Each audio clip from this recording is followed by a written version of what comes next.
What's up guys? Welcome back to my YouTube channel, and for today's video, we're going to unbox Vivo V19 Neo. And magbibigay din ako ng konting review sa phone na to. So as you can see, sa box pa lang, nagustuhan ko na siya kasi maganda yung packaging nila. And elegante siya tignan. So isa pa sa nagustuhan ko sa V19 Neo kasi meron siyang 8GB RAM and 128 internal storage.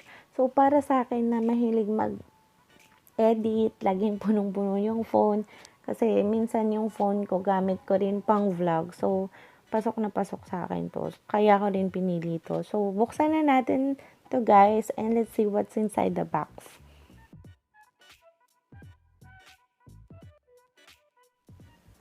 So, ayun guys, ito yung loob ng V19, and kung makikita nyo, ang ganda talaga ng packaging nila. Ayan o, nakakatawa. So, tingnan natin kung anong laman nito. Ayan, pakita ko muna sa inyo. Okay, so we have transparent jelly case and cable for charging. So, check natin kung anong itsura niya. Ayan. So, Type-C siya, guys. Ayan. USB-C cable. Yung jelly case niya, okay naman kasi makapal siya and medyo matigas. So, ayun. Okay na yun. And then, the phone itself. Pero mamaya na natin open, guys. Mamaya ko na siya papakita sa inyo. Ayan. Nakaka-excite. Ayan. Nice. So, ayun. Ano pang laman? So, we have SIM card injector or ejector tool. And documentation, mga warranty and manual. So, hindi ko na siya open, guys. So, ito yung charger natin and headset. So, itong charger na to is dual engine fast charger, and then ayun, meron tayong headset. Ayan. Ayan, ang ganda niya. Ang ganda ng itsura niya. Nagustuhan ko siya. So, mamaya papakinggan ko kung okay yung tunog niya at kung gumagana. So, ayun guys, wala nang laman. So, check na natin yung phone. So, ayun guys, ito na yung phone and open na natin siya. Ayan. So, magaan siya guys and manipis lang siya. Ang ganda. So, si Vivo 19 guys, meron siyang two colors. Yung Admiral Blue and Crystal White. Actually, yung gusto ko is Crystal White, kaya lang wala kasing stock. And sobrang hirap bumili ng Vivo 19 ngayon. As in, kailangan mo pa mag-reserve para makabili ka. Kasi mabilis siya maubos.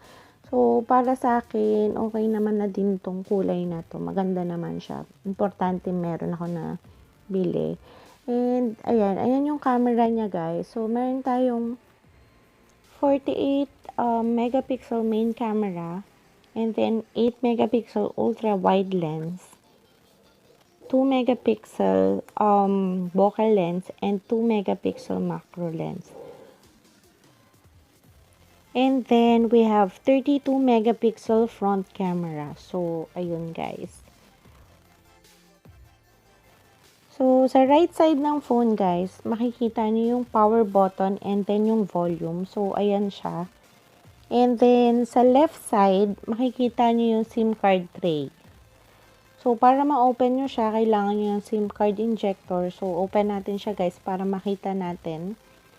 So, si V19, dual SIM siya and expandable memory storage. So, mataas na yung memory ng phone mo. Pwede ka pa mag-insert ng SD card. So, ayun. Ayan. So, ganyan itsura niya. So, sa taas, makikita nyo yung secondary microphone. And then, sa baba naman, makikita nyo yung headphone jack.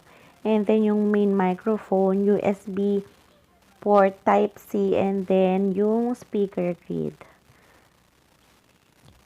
Okay guys, so let's go to Vivo V19 Neo specs. Meron siyang 6.44-inch Full HD plus Super AMOLED display. And then Qualcomm Snapdragon 675 octa-core processor. And then katulad ng sinabi ko, 8GB RAM and 128 internal storage expandable via micro SD. And then sa charging, 18 watts fast charging. And then 4,500 milliamp battery. Yung OS niya is FunTouch OS 10 based on Android 10. So, ayun guys, pagdating naman sa gaming, okay naman siya guys. Ayun. Nag-ML na ako. Hindi, joke lang. Tapusin natin to. Larong-laro ka, girl. So, ayun guys. Sa next vlog siguro, doon ko na lang po ipapakita sa inyo kung anong itsura ng camera niya and video niya. Siguro, actually kasi, yung ginagamit ko pang vlog is Samsung Note 5. So, ayun. Tingnan natin yung difference nila. Kasi yung Samsung Note 5, malinaw talaga siya. And, masarap pang vlog. So, ayun guys. Yun na lang siguro. Gagawa ako ng short clip. And then, check natin kung okay ba si Vivo 19 Neo. Yun. That's it guys. So, sana nag-enjoy kayo. Bye! Thanks for watching. And don't forget to subscribe and hit the notification bell for more updates.